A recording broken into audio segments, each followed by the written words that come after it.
Good afternoon, LinkedIn friends and YouTube friends. Here is our Lunch and Learn for Monday, March 16th. Hope everybody had a wonderful weekend.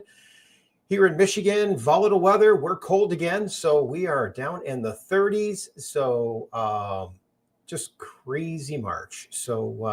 But be that as it may, let's dive right in. We've got 30 minutes to go over our Lunch and Learn. Today, we're going to focus on one of the areas that gets me really excited, and it's more of the niche. And where I see the industry going right now, I feel like the old adage, the riches will be in the niches. So if I was a new agent, based on our 30-day blueprint for new real estate agents, this would be one of the pillars that I would definitely build my business around. Actually, I do have a significant portion of my business built around first-time home buyers, which is one of the niches that we'll talk about today. But before we go into that, let's recap what we've been over the past few sessions. So we started this a couple of weeks ago. The first session, it's going to be a course that we're doing over a 4-week period. Week 1, we went over insights, the importance of your sphere, and we're going to touch on that in just a second. Social media last week. This week, niches and specializations and generating content for those niches. And then 4, we're going to tie it all together with the digital side of things and what I do. I do webinars teaching people all about first-time homebuyer grants, down payment assistance programs, things like that. I tend to get a pretty low cost per seat doing this.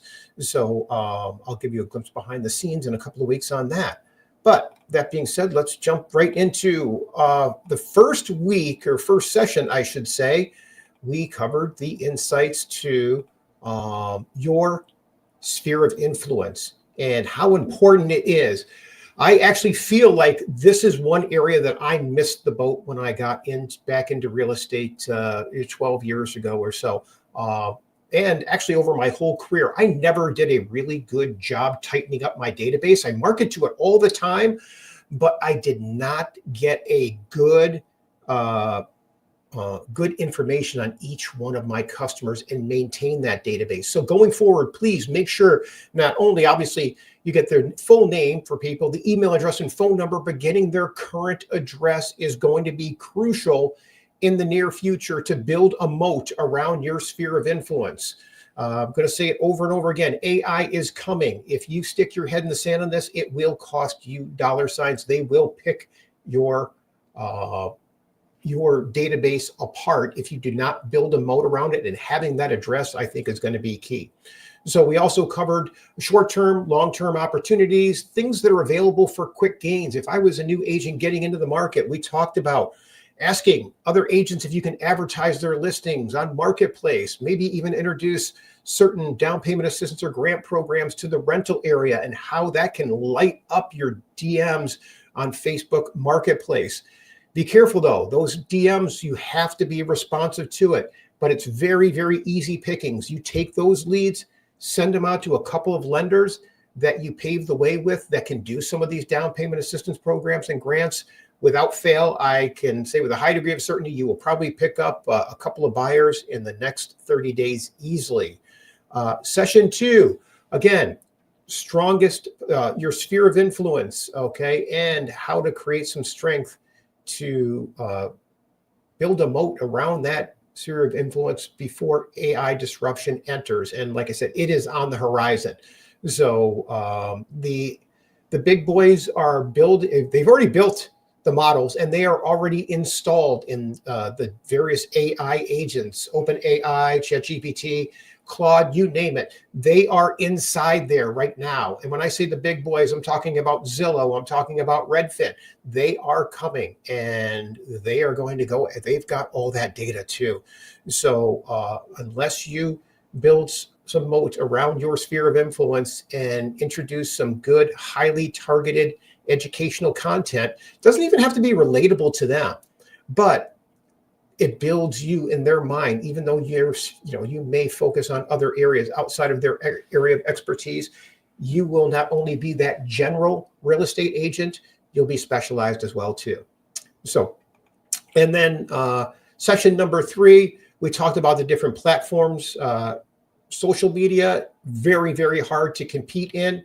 I did get some exposure this week to X. I was really surprised with the demographics that X offers right now, and I think I might be trying that out. So right now for me, the holy grail, and I think for the whole industry, is to try and grab those Gen Ys and Gen Zs, okay?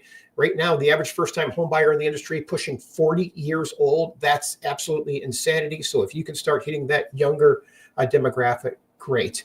So haven't had a ton of success on Instagram, Facebook, but I still post there just to maintain what I have built out so far. Big fan of videos, although the way AI is crashing, some of the slideshow and the way that AI can craft these slideshows, put in some good hooks content and set it up and automatically post, absolutely amazing. So so I'm certainly leveraging areas in that world as well. Frequency is key. I don't have time, and I don't know too many agents that do have the time to post 100 times a week in order to be effective, but it's not bad to post a few times a week just to maintain the connections, especially with your sphere of influence. Session 4, we went over different techniques. I'm not a huge open house person, but I went through, I actually did one last weekend, and I went through the techniques, did it with 2 agents, and scheduled appointments at other listings in the area just so we can take people out. Basically, open houses, we're on stage. So you want to make sure you're interviewing, and you want to make sure you're hustling in the eyeballs of the people coming through. So I always tell people, leverage the zero down lender partnerships. They can sometimes help you with some of these marketing, some of these open houses and other areas. So lots of ways to bring in leads, from the first-time homebuyer programs to marketing other agents' listings, things like that. We went over those in detail in the previous 4 sessions. So today, I'm going over the competitive advantage for specialization, okay? In my mind, right now, this is where we're heading. If you want to, first step, build a moat around your sphere of influence, get that. Step number 2, find a niche that you enjoy doing. There are so many niches out there, and people don't even realize it. Niches that have a fair amount of pain associated with them. And that pain, in my mind, is going to give you some security. The more pain, the more difficult it is for AI to step in and disrupt. So keep that clearly in mind going forward. So myself, I actually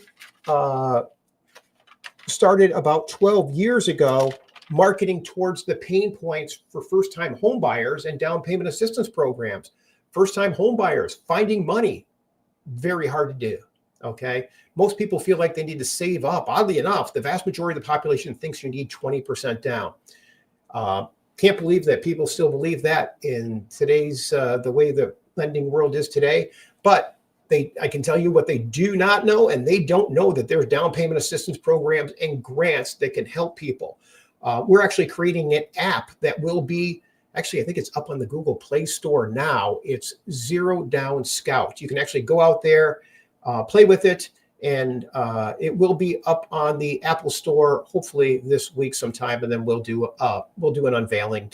Stay tuned to my channel on YouTube, LinkedIn, and you'll see where we are launching that. We'll send out some notices over the next couple of days once we get a good handle on the timing of that. But on that app, there are over 3,000 down payment assistance programs available across the country to get people in with very little money out of pocket. So I tend to preach that the money for me is the easy part. So finding money to get into a house is easy if you follow me and you know all the steps that are out there. So that's the niche that I tend to specialize in, is educating first-time home buyers and specifically underserved communities that these programs exist, and then give them all the tools and steps to connect with lenders so they can get in with just a few $1,000s out of pocket. Most of the people that I work with are able to get in with as little as 1% of the purchase price. So $300,000 house, you've got $3,000, chances are I can get you in. Most of these programs are quite lenient. So I also teach people about credit from the credit standpoint, what it takes to qualify for these. I share that with you because, like I said, the riches are going to be in the niches going down the road. So AI will not be able to enter this world as easily as just the generic vanilla, 10%, 20% down buyers, second home purchase, things like that. The push a button, get a mortgage is quickly going to be turning into push a button, buy a house. So I feel like if you want to look at some of the niches out there and become the expert in that space, delivering educational content through different publications, webinars, things like that, you're going to find that you will quickly have a fair amount of inbound leads. And for me, it's all about inbound marketing. I don't like making outbound calls. Used to do it. I mean, it's a good way to cut your teeth and build a thick skin. I totally get that. But the way the industry is going, where I think it's only 95% of the calls don't go through right now. Very easy to get your phone number blocked as spam or scam. So in addition to your emails. So I find that trying to specialize right now, that is 100% the way that I would go. Takes a little while to get these things off the ground. Okay. It could take you, 60, 90 days to start seeing the fruit of your labor in this world, but I can assure you it will be worth it. And there are a lot of niches out there. Let me give you just a small flavor of some of the niches that if I were to start over, what I would consider. Number one, at the top of my list, find a way to tap into seniors. Unbelievable amount of money. Think about it. All the baby boomers out there, the biggest transition of wealth right now is being held by the baby boomers. Okay. Now they are starting to transition. They're being forced from life-altering events to transition from their current housing situations to more assisted living facilities, things like that. And there are a handful of ways to tap into that industry. Okay. So go out to AI, ask it, hey, what are the top 10 ways to stand out in the senior community or with baby boomers in real estate? You'd be shocked with the amount of responses you get with it, and bounce it off the different AI models. Go and take that, get it in Chat GPT, get that nice list, throw it over in Claude, get the answer from Claude, and then throw it back to Chat GPT. Really try to drill down as much as you possibly can. Next one, foreclosures. Foreclosures are on the rise right now. Where they project them next year, I don't know that I can see it going quite that high, but you never know. Okay. So foreclosures is another area that I think is underserved. And if you can give good educational content to help people navigate that world, I feel like you can shine there quite easily. There's always my world, the first-time home buyers. I don't necessarily teach them about home buying webinars because I think that those are everywhere. They're a dime a dozen in my mind. I feel like if you do webinars to the pain points in any of these industries, for me, the pain points are money and credit for first-time home buyers. So I do webinars coaching people on both, how easy it is to tap into these programs and how easy it is to get your credit score up 60 points in 60 days if that's what you require. So the other area, renters. I feel like renters have no path for home ownership.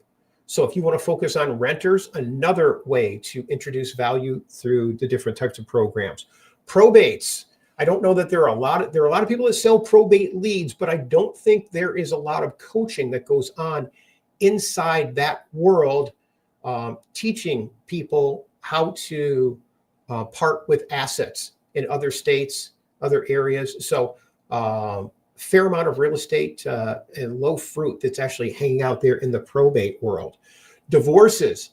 I've actually had a person contact me a couple of weeks ago with regards to partnering up and doing divorce webinars. Okay. Most people are getting tripped up in divorces with regards to how the verbiage in divorce decrees works when there's an existing house involved. And the person that reached out to me actually had a solid plan to get people financed that still had mortgages on their credit. And even though the divorce decree said they're not responsible for it, 99% of the lenders will not do it because it still shows up on their credit. There is a workaround for it that someone has shared with me, and they are working with me to put together a webinar where we can teach attorneys how to work with lenders to work around this. So saves a lot of headaches for attorneys and certainly creates value in that niche. The person that I'm working with has a handful of attorneys that they're working with in Lansing, Michigan, and they do quite well at it, and they're looking to spread their wings and move to other areas. And saw one of my webinars and asked me if I'd be interested in possibly tapping into the technology that I built to educate people and follow up with them on the first-time home buyers and grants and things like that. So very, very happy to take what I have, rebrand it, and pivot in that world. In fact, if anybody is interested in possibly partnering up on any of these items that I'm listening or sharing with you today, I'm always looking for friends across the country that I can share things with, and who knows what we can scale with like-minded minds. So the next one, bankruptcies. We are going to see bankruptcies increase at a very rapid rate. We're starting to see it already. Now, people often look, hey, how do bankruptcies? Well, sometimes we have to sell the houses in the bankruptcies. Okay, some of the bankruptcies, those people are only going to be down for a couple of years. And you could be that coach that when they rebound can coach them how to get into a house in a relatively short period of time after a bankruptcy.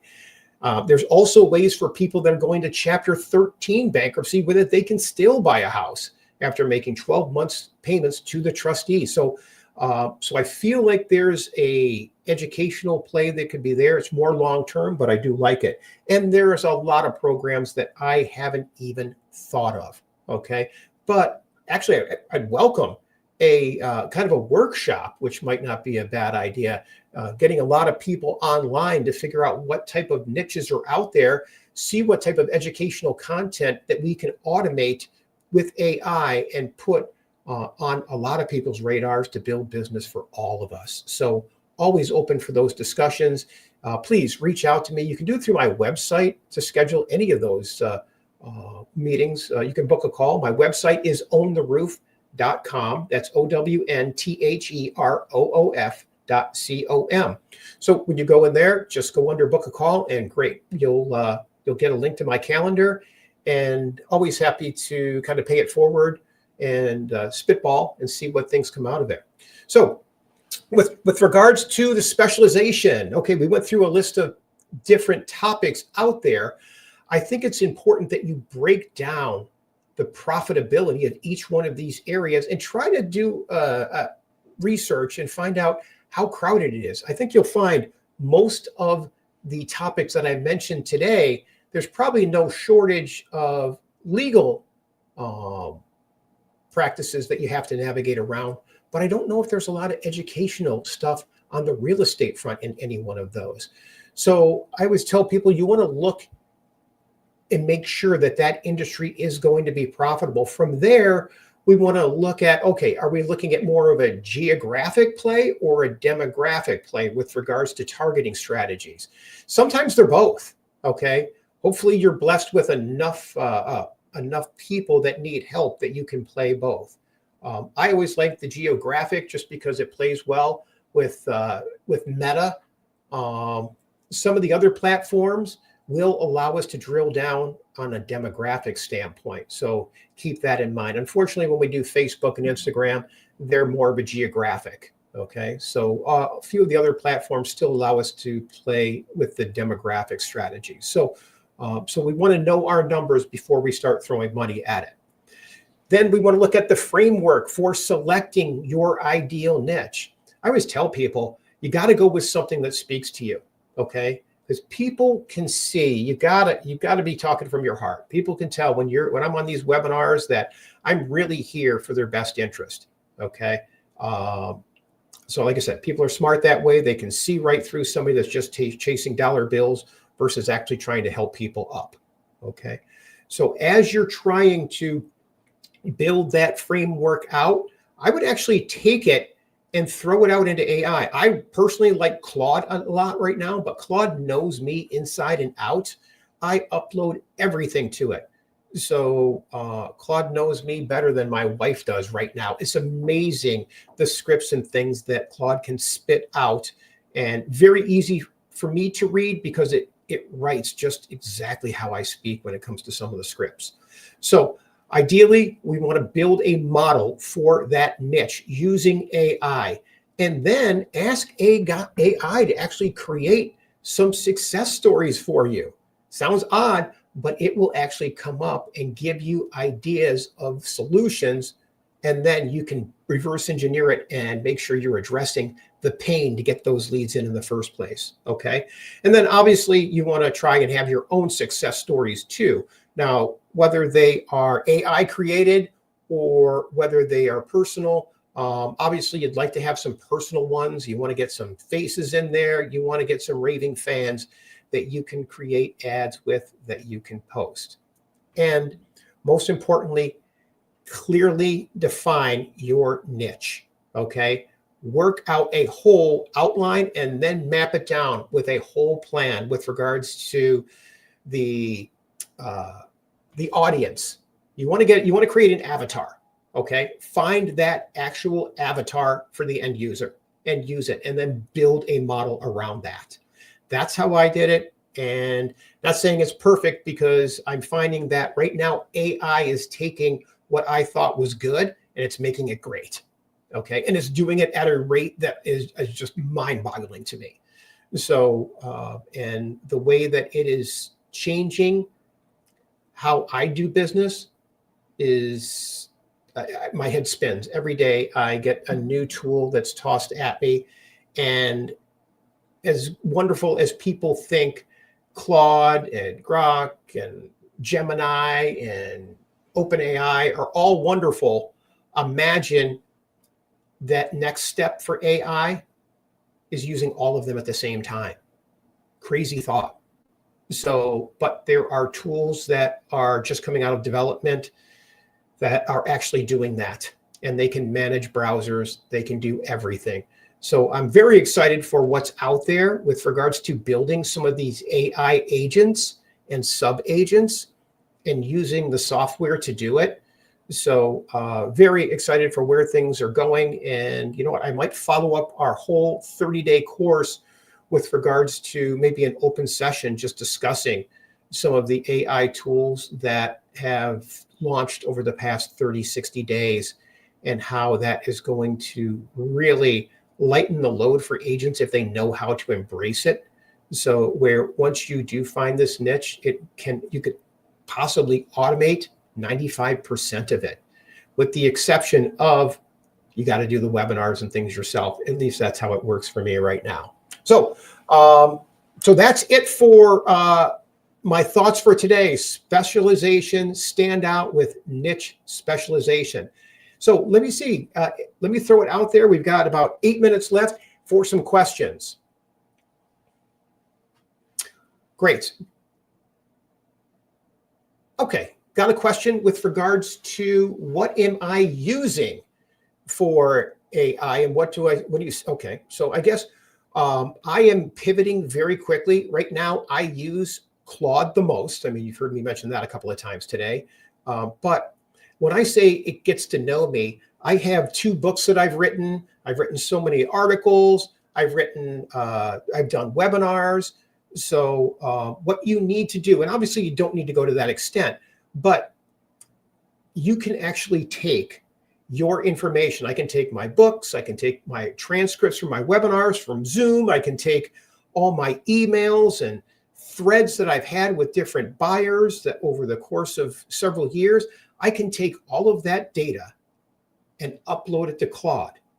Actually, I did it several months ago. So that's how Claude knows me better than anyone. So it knows what I can do and what I can't do. Now, Claude stands by itself, okay? There's other technology that has recently launched. And imagine this, if you actually take a separate computer, have an AI bot that's out there that can manage everything.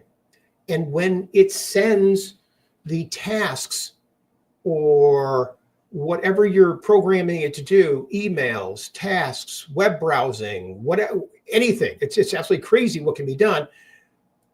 It will disseminate to sub-agents to go out there and do the work for you, whether it's writing an article, sending out a mass text, sending out a mass email, creating the content and sending it out, and working in conjunction with each other. So imagine if you have a number one AI bot, and that bot can send stuff out to sub-agents. One sub-agent might be for doing articles. Another sub-agent might be for managing my inbound SMS messages. Another one might be for managing my webinar database. So each one of these can be managed with different AI solutions. One might be Grok, one might be Gemini, one might, whatever area they shine in. Okay. Now keep in mind, I like Claude the best because I feel like it does 90%. It's in the top 5 or almost every category. Okay. But it may not be the cheapest. And what I mean by the cheapest, when you start scaling this out, you need to start thinking about API solutions and stuff like that, where it becomes expensive. So, but what you can do is you might be able to go to a version of whatever. There's so many AI models out there. There's at least 20. And if you purchase the right tools and equipment that can reach out, suppose I want to scrape a database. Boom, maybe that might be AI 1, 2, 3. And your sub agent will tap into that database to make sure you're getting the right database there. But you want to take that data and send out broadcast emails or texts. So if that's the case, then you want to make sure that you've got the right solution there. So there is so much technology on the horizon. And I feel like the real estate community is not embracing it nearly as much as they should. But we'll target that a little bit more down the road. So next question. So I use, for as far as CRM, I use a CRM called Go High Level. Okay, great tool. Go High Level manages my webinars. It manages my inbound leads, automated texting system. So I actually have not embraced its AI solutions as well as I should, but that's just because there's just not enough hours in the day. So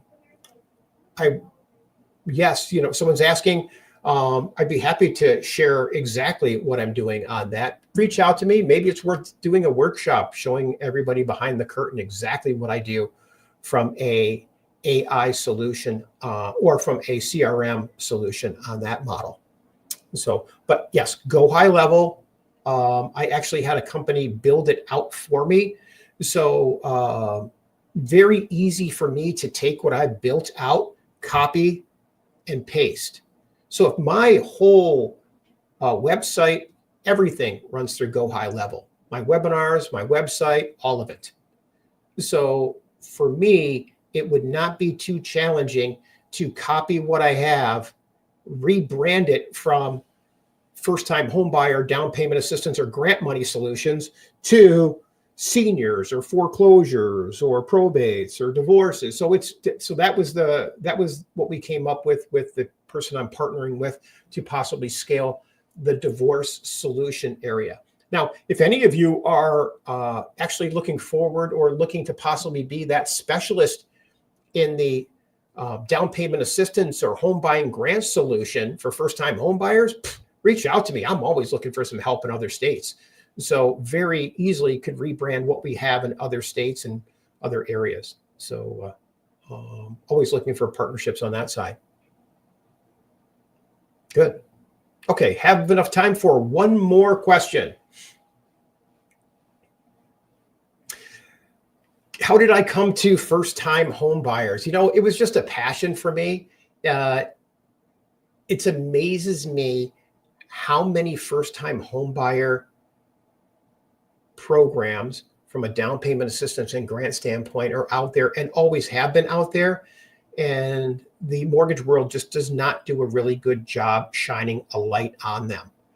So that's when I jumped into it. I'm like, hey, you know what? I'm going to address this pain point. I'm going to start shouting from the hills, letting people know that these programs are out there. And then I will connect people with the lenders that actually can get these deals done in whatever area the people live in.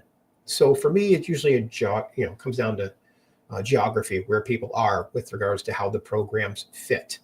So I kind of found that. For me, I started running ads on Facebook. Actually, no, it started out on Craigslist. I would run ads to renters. Why rent when with just a couple $1,000 you can buy this home with very little money out of pocket, and your payments will be X lower than what you're probably paying in rent. So that created a tremendous amount of inbound traffic where I was a phone jockey, and that's fine. I mean, that's my highest and best use sometimes, of being a phone jockey. So from there, as Craigslist started to deteriorate, Marketplace took over, and we went over to Marketplace. Marketplace kind of blew up. It wouldn't be uncommon for us to, post. I had a virtual assistant that would post, 5-10 ads a day on Marketplace, and our inbox would, we'd get 100 to 150 DMs a day, and then we just sift through those DMs, finding out where we can introduce value, connect those people with the lenders that can get those DPA programs done. And next thing you know, you've got a pretty big stable of buyers that you can wheel around and get them to purchase with just a few $1,000s out of pocket. So that's kind of how my model went. And then, once I was introduced to the webinar world, I'm like, okay, I don't really need to do the Marketplace ads anymore. So I've abandoned that. Actually, now the way that AI is crashing the industry, I am circling back to possibly start doing those meta ads again, because now I can handle all of it with AI. From maybe not the posting, because meta's really tough to get around when you start using bots for posting. Even if you throttle it back to like a human pace, they're still pretty good at it. But you can get bots to tee everything up, where all you do is you're posting an ad every 10 minutes, just hit a button and the ad posts. So you can kind of throttle it back a little bit, so you don't look like you're a bot as much. And, but just the same, before, for me, it was all about the inbound traffic. I was getting just overwhelmed with phone calls. I just weren't enough hours in a day. Now I can leave them all in the DM world and let the AI bots in the DM world actually search and coach people up, push them to my webinars, push them to different coaching videos, things like that. So AI is so sharp, where it knows everything that I have. It can point them in the right direction of the tools that best fit them at the current moment. And then when they tend to rise a little bit higher or lower in the funnel, we can actually hit them when they raise their hand from that standpoint. So AI is giving us the ability to sift through, way more leads than we used to be able to do on a manual level. So looking forward to that. So we are over the half-hour mark, so I apologize for going over. Any other questions, please do not hesitate to hit me up. Go to my website, book a call. OwnTheRoof.com is the website. Just reach out, book a call right on there, and happy to answer any questions that you have there. We will be picking this up again on Wednesday at noon for our Lunch and Learn. Next Wednesday, we are going to go over the advantage of education first marketing. With everything that I do, it's all about education. We do not sell in that educational world. You attempt to sell in that educational world, people run, okay? We're going to teach you as far as what we're doing, as far as developing content pillars tailored to whatever niche you develop, and how the one-to-many content repurposing for a wider reach. I use videos and repurpose them all the time on different platforms. Examples of free resources that convert prospects, a ton of those out there right now, only growing as well too. And quick content creation templates for efficiency, and how to produce your first piece of educational content. So AI's out there. As long as you've got your niche drilled down enough and you really know what that pain point is, very easy to do some good piece of educational content that you can post to become that authority in whatever sleeve you're looking to enter into. So anyways, look forward to our next session on Wednesday. Any questions, please reach out to me. Thank you very much for watching today. Hope you all have a great week. Goodbye.